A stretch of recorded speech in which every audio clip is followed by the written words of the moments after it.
Angika recording studio Rupauli Purnia Bihar. के पागल बनैले सबके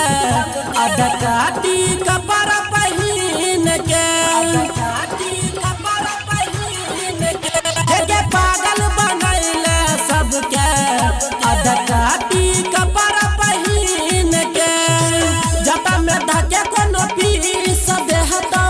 जटा में धके कोनो पीस देहतो या टानियन महीन के पागल बनैले सबके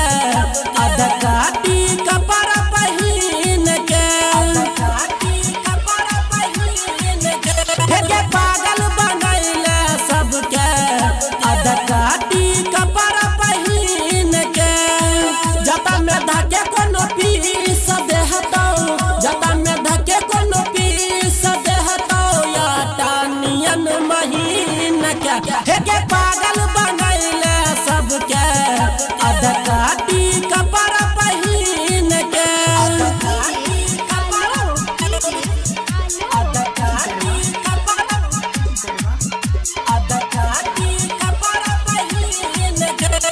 कोचिंग के बहाने निकलै छौरी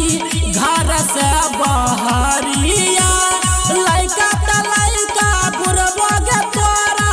मारे चौकन खिन जारिया कोचिंग के बहाने निकलै छौरी घर से बहरिया लइका त लइका बुढ़बो गे तोरा मारे चौकन खिन जारिया तोरे चलते है दूसै छौ सब तोरे चलते है दूसै छौ सब छोटा की तोहरो बहिन के पागल बनैले सबके अधकाटी कपड़ा पहिन के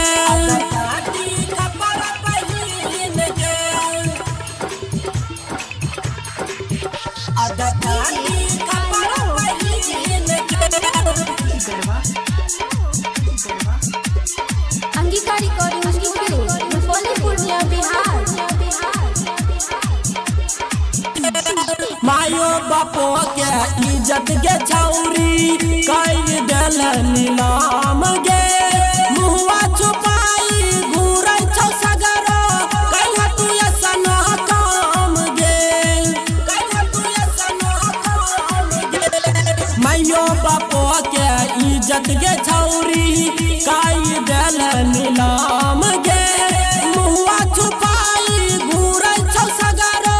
कहिया तू ऐसन काम गे